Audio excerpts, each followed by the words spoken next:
in 2030, we want to be able to give over 10,000 youths in Africa jobs through Blob. But the thing with growth hacking is that people think that it's just a one-off thing. So it's not about doing that one thing. It's about doing a series of things continuously over a period of time until you find gold. Before you start building these products, are you sure that there is a market need?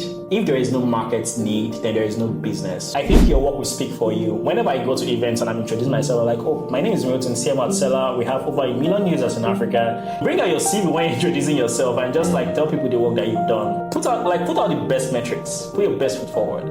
People give up too easily these days. What will happen if you stay consistent at what you do for the next 10 years? They dream big. You sell yourself to people every day. She was like, do you want a check or do you want a contract? You need to get into a room and you can speak Queen's English. And when you get to the streets, if you change that for people. Hello everybody, and once again, welcome to another episode of the Entrepreneurs Connect show. As always, you know that on the Entrepreneurs Connect show, we interview, speak to African entrepreneurs, people who have built businesses or are currently building businesses in Africa, to learn from their journey, their successes, their failures, the lessons they've learned, and everything in between. And today, we have somebody amazing on the show, all the way from Kigali, Rwanda to Lagos, Nigeria, down to Port Harcourt here with us, my dear friend Milton. Welcome. That was quite the introduction. How are you doing? I'm good, man. So, what's your full name, first of all? My full name? Yeah. Milton Tutu. Milton. Yeah. Full name Hamilton. Hamilton. Yeah, Hamilton. Yeah. So, it's kind of genius to say Milton. Yeah. But how did you come up with that? So I think that was when I was done with high school. Yeah. I really wanted to go into motivational speaking. Yeah. And I was thinking of a brandable name, Les Brown, Eric Thomas. And I was like, my family call me Tutu. My name is Hamilton. Some friends call me Milton. Why don't I just have Milton Tutu? And that was it. Actually, interesting. And it looks. Yeah, it's catchy. It's a brandable. My name is Milton. Somebody immediately remembers that. Yeah, exactly. Milton, how you doing? Also, welcome to the show, man. Thanks, man. How are you? Hope good. I'm great. So everybody meets Milton. Milton is actually the CEO of Blob, and you used to be head of growth at Selar. Used to be. Are you? No. You used to be something. Products. Growth and marketing manager. No, what were you before you evolved into what you currently do now in Selar? Growth and marketing manager. Okay, at Selar. And now right you now are the chief marketing officer. Great. So you used to be growth and marketing manager. Yeah. Now you're CMO. Yeah, CMO. Basically, yeah. Big things. Like. Great. Well, welcome to the show. So to today's episode, I'm sure it's going to be very interesting. But let's start like this. I'd like you to tell me where the Milton story starts. Yeah. What was life like growing up for you, coming up as a kid in Nigeria? Life was tough, right? Not tough financially, tough I was fighting for my life, literally. Okay. Right. When some of us say life is tough, life is actually tough. But yeah. Yeah, I lost my mom at an early age of 5. That's sad. When I was 7, I fell off a moving car. When I was 11, I fell from a story building. I landed with the back of my head. If you've, just imagine an African magic movie, landed with the back of my head, blood gushing out of my head, was in coma, was rushed to the hospital. When I woke up from coma, I had lost my memory. I couldn't remember anything, no one. I was in the clinic, Christmas, New Year. When I left, came back home, I was out of school for 6 months. When I go back to school, I started having mental issues, not mental health issues, mental issues. Yeah. So I was literally fighting for my life growing up, actually. Yeah, but we thank God for life. So where did you grow up? In Lagos, Port Harcourt? I grew up in River State, Omok. I don't know if you know Omok. Yeah, I know Omok. I'm an Omok. That's Onelga. Onelga, yeah. So in school, in my first year, I used to stay in the hostel. Yeah. And my friend's name is Eric Okoroma. I remember his name. He was an Omok guy. So every time his brother calls him, say, good morning, bro, Sladdy. I'm an Oba boy. And then I had another roommate that is what's the name of that other place apart from Omok? There's another place apart from Omok. Irema? No. Again? No. Wait, I'm trying to remember. Why am I forgetting? His name was Ojigini Valentine. and he used to have this exclamation "Mewaya." Ahoda. That was very Asprong. So I'm quite familiar with the environs. The environs. Yeah. No, welcome on board. So when did you start doing anything business in your life? Okay, so I think I'm one of like the few people that, I really wanted to know what I wanted to do like quite early. Okay. Like I said, when we were starting, like when I was done with high school, like wanted to go into motivational speaking. So I always had like that passion for speaking, but things became more entrepreneurial when I was in university. When I got into university, I remember I was like very dogged when it comes to reading personal development books. I love reading a lot, from books from Eric Thomas, from Les Brown. I remember I went for like even Steve Harris, Master the Business of Your Talents. Then in university, it was like 30K, but the school subsidized the fee for us and stuff like that. So I published the book online. The book was to teach other people how to download books online, how to get books and download it online. And that was when I made my like first $100 in a week. Oh, nice. I was 16 in university, Benson Dawson University. I was like, wow. So I can actually like create stuff out of nothing and sell it, and people are like, we want to buy it. But outside of that, even in like, university, I was very dogged with like entrepreneurship. I used to like sell a lot of things. Like I sold t-shirts, did door-to-door sales. I sold foolscap paper, right? I sold foolscap paper. I even went into network marketing actually. So yes. I can relate. Exactly. I did that. I'm like, so I even sold like books, like, when I was in NYC camp, like I was selling books and stuff. Tell me about that. So there was this book that they gave to us in NYC camp. It was Successful Nigerian Entrepreneurs and How They Started. Okay. So I posted it on my WhatsApp story, and people were like, oh my God, I want to get this book. I'm like, okay. So I went to meet the person that brought the book to the camp. I was like, how much, if I want to buy wholesale, how much will I buy it for? He was like, 1,000. I was like, great. I went to tell the guys that asked me for on my WhatsApp, like, okay, I can get it for you for like, 3, 5, 4K. Like, shut down, I'll give you free delivery. Okay, I got like a lot of copies. When I was leaving camp, I came back with all of them, and I made roughly like 250,000 naira from that. Crazy. Yeah. So would you say that you're a born entrepreneur, or like something you had to learn along the way? I think I'm a born entrepreneur, right? I always find opportunities in places, and it has always been that way since I was a kid. You want me to do something for you? How much are you paying me? Right? So it's always been that way. In high school, they used to call me the organizer because I always like organizing events, things for people. And they just gave me the name. They always used to call me Igbo man, right? Because I'm always, what's the deal in me, what's in it for me? So I think, I'm born with it. And how are you able to spot opportunities when you enter a place? So I think the question is, what do people want, right? Or what are the questions people are asking me? I think people don't realize that there is wealth in the questions that people ask you, but people really don't see that. So I always listen to like the questions people are asking me, the things people need, the things people are buying, right? And exactly, the things people are buying, because if people are buying an exact product, means that there is money in that market, right? There is only competition because there is money there. So why can't I just start selling the same thing? Interesting. What's the first business you ever started? So it was with a friend of mine. We used to call it Blueprints, right? Okay. So it was actually consultancy business. We used to help other people, set up their company, work on their business plan and all of these things. That was like the first official business that I started.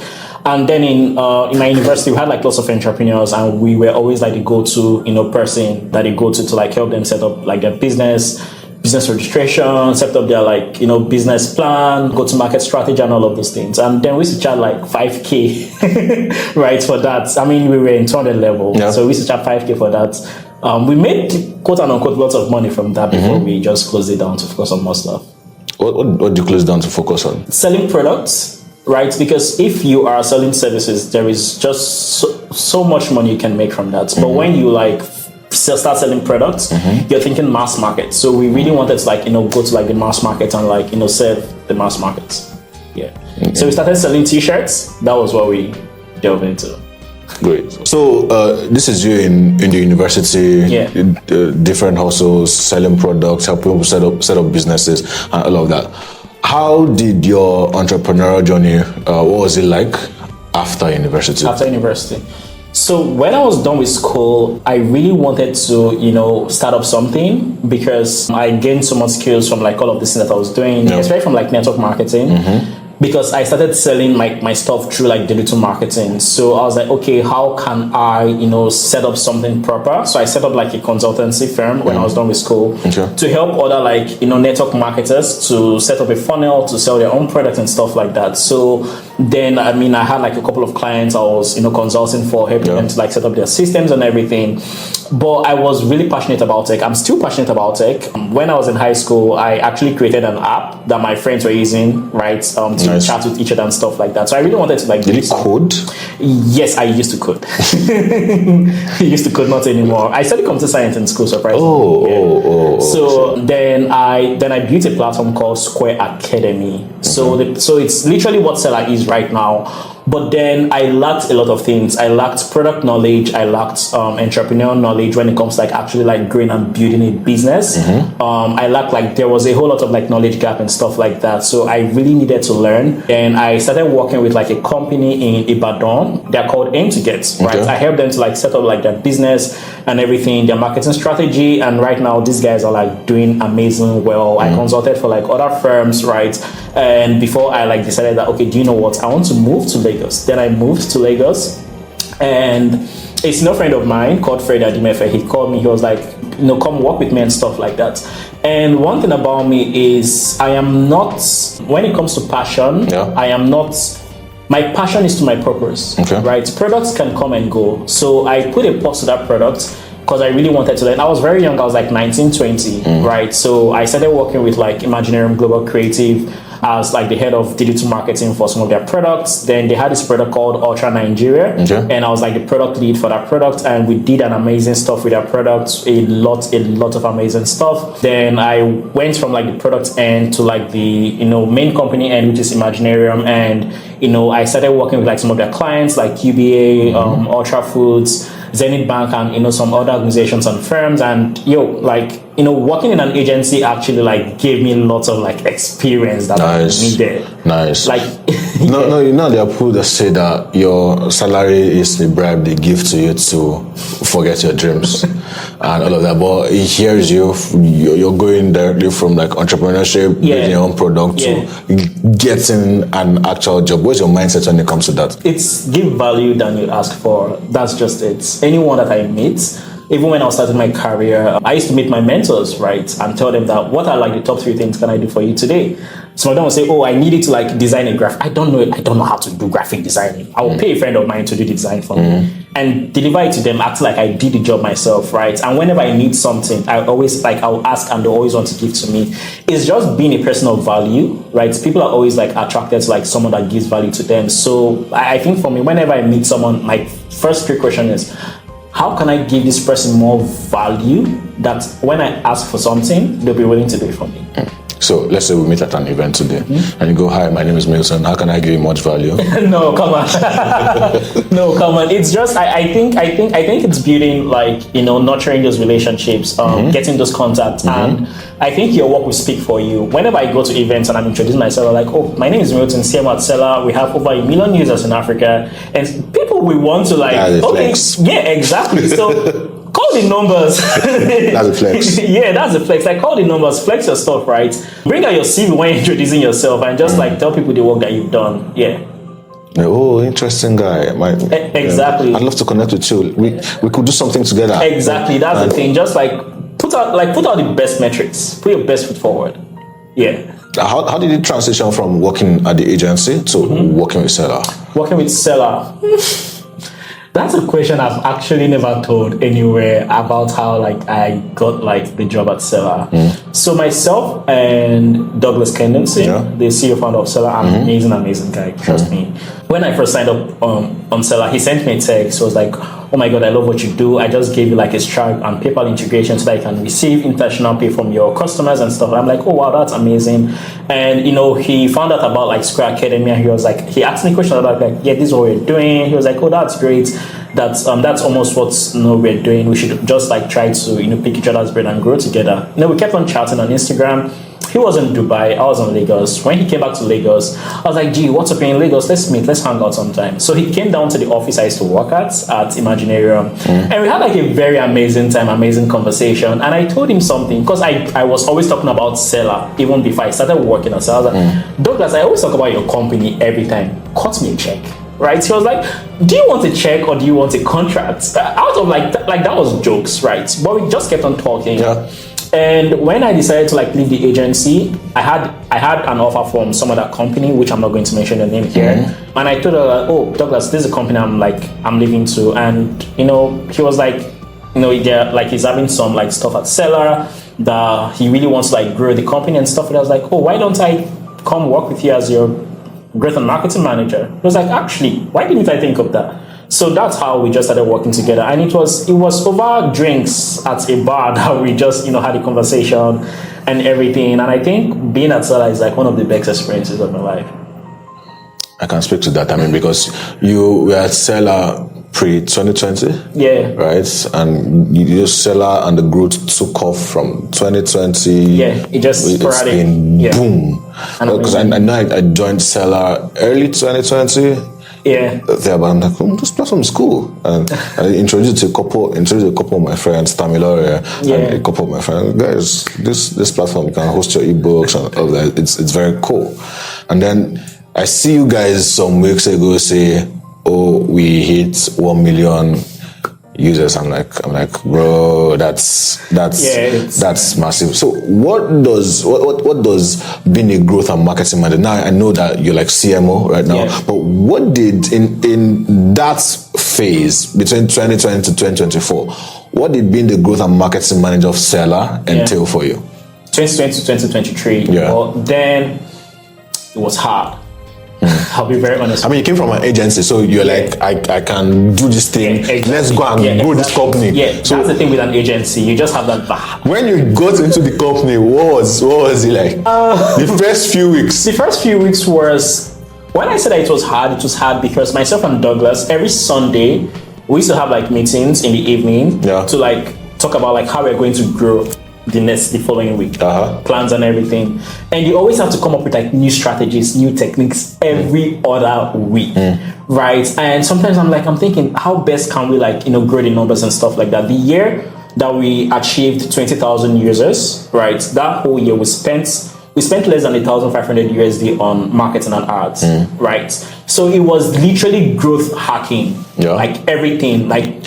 Yeah. Just to pause you. Okay. You're going to continue the story. What is growth hacking? So with the podcast, I like to make sure that there are no vague areas and all that. So what's growth hacking? You want to bring Twitter conversation now? What's growth hacking? Yeah, so I mean, for the lack of a better words, it's just like actually using like techniques, strategies to literally double your numbers. Meaning, if we are going to spend $1 to like get 5 users, how can we actually spend that same $1 to like get 10 users, right? How can we find like strategies and techniques and things that we can actually do to have like that sporadic growth? But the thing with growth hacking is that people think that it's just like a one-off thing. Like, oh, you just do the strategy and it works. It's like having like a series of like test techniques and things that you actually do to test, iterate until that one thing works. So it's not about like doing that one thing. It's about like doing a series of things continuously over a period of time until you find gold. That's literally what. You want to throw me an example? So you guys are going to thank me for it. Better go and thank me in the comments. So let's go back to the example of $1 to 5 users. Okay. Now you say you want to double that number using growth marketing. You want to throw me an example? How does that work? Okay, so I mean, I can give you like a clear-cut example. So let's say like a product like Selar, right? And how we went, like we didn't spend a whole lot of money on like marketing and stuff. So first of all, we really don't do influencer marketing when we started. It's just like right now that we started doing all of those things. And we asked ourselves, what is one thing that most of our creators love so much? Creators love events.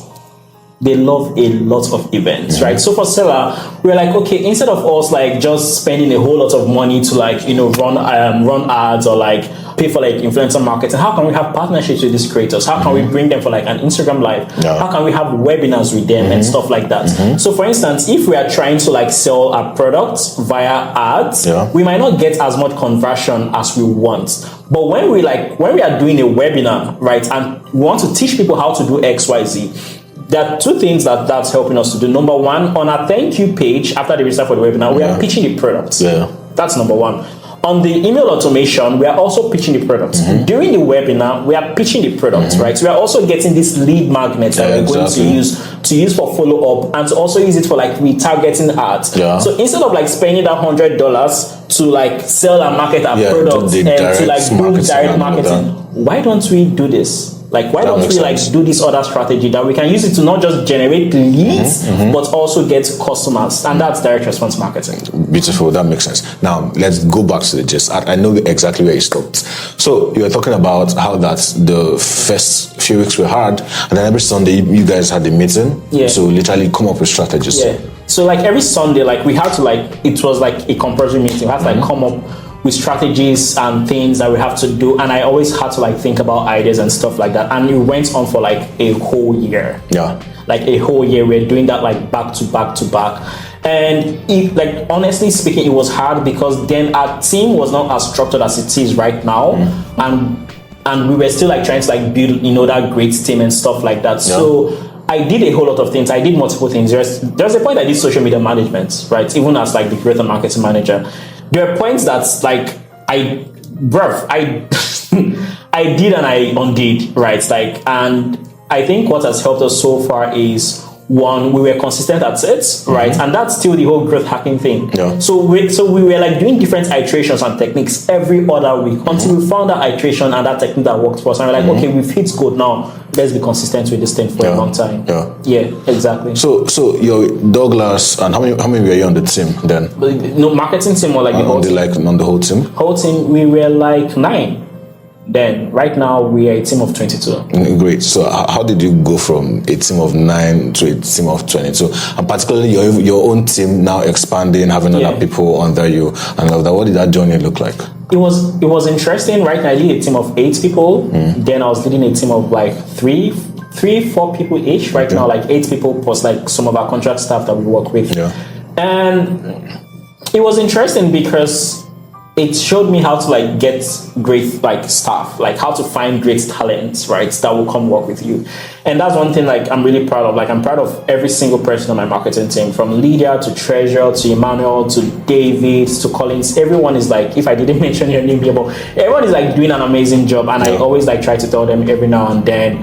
And from having like a team of like 3-4 people and having like a team of 8, where I have to like work in like different departments, from like the content team down to like the social media management, down to like PR and brands, down to the affiliate network, down to like core marketing and growth and stuff like that, and still have to like have conversations with like management and how we can like grow the company and everything. Right now, what I'm grateful for is like the ability to like work on like different things all at once and still get the job done and like move the right metrics. But looking at then and now, I think as the company is growing, every other person is growing as well. I'm growing also as a person, and how like I get to like manage tasks and manage people. Great. So as an employer of labor or a startup founder or somebody watching this pod right now, what would you say are the top 3 things to look at when you're trying to get in talent to your company? Talent. Number 1, I look for people that are passionate about their work. How do you find that? I mean, is passion easy to see in an interview? Passion is contagious. Okay. You can know when someone is passionate about like social media management. For instance, now the person working as a social media manager on my team, Lydia, she's doing an amazing job. Yeah, I know her. Like from the first I had a conversation, I knew that like Lydia loves social media management so much. And if someone is passionate about something, just give them the thing to grow. Just grow, just grow the stuff. So that's one thing I look out for. I have some other person on my team, Treasure. Treasure is passionate about like writing. She loves writing so much. She was on the social media management team, right? She was like, and I said, like, I need to move it to the content team. You love writing, play to your strengths, right? So 1, I look for people like that. 2, I also look for people that have like, I wouldn't say side projects, but people that have done things in the past. Like, tell me what you've done, like your personal projects. Let me hear about it, right? If you're able to like, manage something with your personal self, then you're responsible enough to like manage and achieve your own JDs and KPIs. And last thing, apart from you being good at your job, you being amazing, but I look for people that have like, that ownership mentality. Yeah, it's very, very important. That ownership mentality. And how can I be the CEO of my role? Like if I'm the that's very interesting. Exactly. Being the CEO of your role. Of my role. If I'm an intern, how can I be the CEO of that intern role? Yeah. Right. And even there was someone that worked with us then, Zoe Motunayo, and she was an intern. Right now, she works as a product marketing manager at Sterling Bank. When she was working with us, she was the CEO, like she owned her role, and every other person that have worked with us in the past as well. So, I mean, these are things that I look out for. One is people that are passionate about their job, like people that are passionate about, like, for me now, I'm passionate about marketing. Coming today, I will talk about marketing. So if you put me in a position where I need to like lead a marketing team, I will do it to the last drop of blood, right? And also like people, that have owned things, right? That ownership mentality is very important. Beautiful. So tell me about Blob. Blob. Now you're working at Selar and all of that. Where did the Blob idea come from? Blob is a baby that has gone through so many stages, right? We started Blob as a platform that, marketers in Africa can actually, take marketing courses that were created by Africans. Yeah, right? Exactly. Yeah, exactly. That was what we actually started out for us. And then it was like a subscription-based platform, right? People pay monthly to like access this content and courses like that. But when we launched, I realized that to grow a subscription-based business in Africa is crazy. Yeah. Especially in Nigeria, crazy. You're competing with food, right? And if you ever compete with food, you will lose.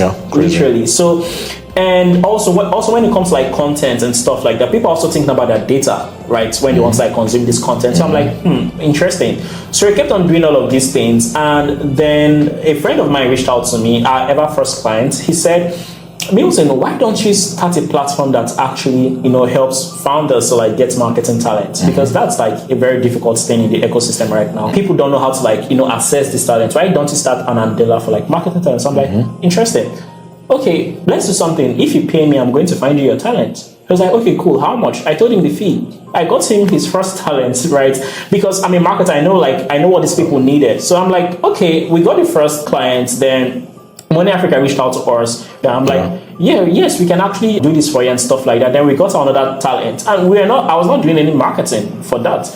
Then people kept on reaching out. They're like, okay, there is gold here for people to like keep. Remember what I said earlier? Like when people keep asking you questions, there is gold here. I need to like crack the gold. So I was like, we pivoted ASAP. We pivoted to like, being that platform that like links marketing talent in Africa to like, businesses that want to like hire marketing talent. So right now, our talent work in like companies in Nigeria, Kigali, Ivory Coast, Canada, UK. Beautiful. And we are growing to that platform that we are not just like linking marketing talent, but non-code and non-technical talent. So marketers, sales experts, business developers, graphic designers, freelancers, and anything that doesn't have to do with HTML and CSS. And JavaScript. That's JavaScript. Yeah. Beautiful. How's the journey been for you? It's been like the most amazing journey of my life. I'll be very honest with you. I mean, I know that people say that like doing a startup is hard. I know it's hard. I will be very honest, but I love it. It's not DC. It's actually hard. It's actually hard. It's hard, but I love it. I love it hard because like, bro. Yeah, I just like I know where we're coming from. I know like. My happiness was last year when I stopped paying salary for my salary. If you know, you know. Right? I stopped, and like the company was generating enough funds to like pay salary from the company, and I was happy. I was like, okay, this is amazing. And right now we're about like actually launching our products because back then we were like doing things like manual. We wanted to like really test the market, and right now like July, August, we're about like launching our products where businesses can sign up on our platform, get the talent on our platform, have interviews with the talent on our platform, chat with the talent on our platform, pay the talent on our platform, and they can actually like do the whole escrow payments thing where they can when they pay the talent. Work does, Yes, exactly. When they pay the talent, when the talent like delivers the job and everything. And our goal is just to like get businesses outside Nigeria or like get African talent jobs outside Nigeria. So meaning like connecting businesses in Europe and America to like talent in Africa. And in 2030, we want to be able to like give over 10,000 youths in Africa jobs through Blob. That's our goal. Beautiful. In 2030, that's in the next 5 years. That's how do you guys have those 5-year plans? Somebody comes to me and say, where do you see yourself in 5 years? Like, bro, see me now first. See me now first. Why do you want to see me in 5 years now? But yeah, that's a daring projection. Yeah, that's a daring projection. It's very possible. And the thing, Of course. with tech, it's 100% possible actually, right? We really, because I'm really passionate about like African youths, and I really want to like connect like skilled talents to companies that like value their job and organizations that actually value the things that they do. And that's our goal. 10,000 youths by 2030. That's doable. I'll be written for you from over here. Thank you, man. Yeah. So, what is one advice you give to entrepreneurs, startup founders, and all of that they don't just seem to get? Yeah. What will happen if you stay consistent at what you do for the next 10 years? I think that's it, right? People give up too easily these days, and it's very understandable. Life is hard, especially in Nigeria, right? But what will happen if you stay at this thing in the next 10 years? Another advice I would give is, before you start building these products, are you sure that there is a market need? And if you're on Twitter, that's something I always shout about. And in marketing, that's like the most basic thing. Yeah. If there is no market need, then there is no business, right? You see lots of like these startups shutting down, all of these things. It all boils down to, doing like a proper market research. Go and do your market research. If there is like a market need in this thing, then you necessarily don't need quote unquote investors, right?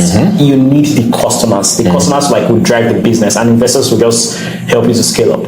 Yeah, true. So, book smart or street smart? Both smart. What do you think people need to succeed in today's world of entrepreneurship? Do you have to be book smart or street smart? You have to be both smart. Both book smart and street smart. You need to get into a room and you can speak Queen's English. And when you get to the streets, if you change that for people, you have to be both smart. A healthy, decent amount of both. Exactly. Like you have to get to a point where you can actually pull your shirts, especially like if you're working in marketing. Like if we are doing ads is not working, let's go to the streets and make those noise. So it's both, man. Where you can have many powers. Exactly, man. You have a bit to shaker. You have they pray. I would say pray the Monday. Yeah, that makes a lot of sense. Do you think sales is something that is very important in life? The sales is everything, man. Why do you say so? Sales is everything. You sell yourself to people every day. Every single day. You want to get a girlfriend, you're selling yourself to the lady. Why is the girlfriend example? Sorry? Why is Because all this relationship? That's the most basic thing that people can relate to. That is how they That's the most basic thing you can relate to. Like if you go to the markets and you want to negotiate, that's selling. That's negotiation. If you want to get a job, you're selling yourself to the company, and even the company is selling themselves to you as well. Sales is everything. Sales keeps the world going, man. Everything rises and falls on sales. Yeah, true. I agree with that. Yeah. The most successful entrepreneurs you've studied, people you've been around as well, what is one common trait that you have seen that they have? They dream big. Someone that I am really studying right now is Strive Masiwa. And I think every young entrepreneur in Africa should go and study him and learn more about him. I took my time, a whole month, to watch almost all his videos on YouTube. And he is one of the reasons why you have a phone right now in Africa. Yeah. He's one of the reasons why you have internet connection in Africa. And he was talking about his project, laying pipe under sea to connect this to that. Actually, the whole mobile phone revolution in Africa, and actually him being at the forefront of COVID-19 and Ebola eradication in Africa. Presidents were calling him to help build a task force to solve these issues. Who is calling you? That's what I kept asking myself. Who is calling my name? Exactly, right. So, and that can only happen when you dream big. So I think, that's one thing I really love from Strive. He dreams big a lot, and he has been on this for a very, very long time. So dreaming big and just being consistent. Great. We are gradually coming to the end of the podcast. But just before we wrap up, I want to ask you this interesting question. Now, when people come on podcasts, interviews, and stuff like this, the audience that are watching, what they tend to say is, whoa, these guys, I'm getting inspired. I'm learning a lot. They have everything about them figured out and all of that, which is not the case. Which is not true. Right. So right now, vulnerable moment, what are you still trying to figure out? A lot of things. I obviously can't say most of them here in public, but I'm still figuring out life as a whole, right? Being a good son to my father, being the best brother to my siblings, being the amazing boyfriend to my girlfriend, being, I'm still like even figuring out like a lot of things, how to like build an amazing business, because there is no, you can read like so many books, right? But there is no blueprint. There is no blueprint. What works in the States doesn't work in Nigeria. What works in Lagos doesn't work in Port Harcourt. What works in Port Harcourt doesn't work in Delta. True. So I'm still like figuring out like a lot of things. Even for like Blob, I'm still figuring out our marketing. Yeah. Yes, I'm a marketing whiz, but I'm still figuring out the marketing and stuff like that. So I'm a young man figuring out life now. Beautiful. Thank you very much for coming on the pod. Do you have any question for me? You get to be the first guest that asks me a question. Interesting. Do I have any question for you when I get married? Thank you very much, guys, for tuning into another episode of the Entrepreneurs Connect Show. Please tell them to subscribe to our channel. Please subscribe to Entrepreneurs Connect Show. Amazing show. Like binge watch most of the episodes and they're phenomenal. Subscribe, like, and share. Hit the subscribe button. ASAP, like Charlie Poppy. All right, guys. I will see you in another episode. Have a lovely one. Take care. Bye-bye. Bye.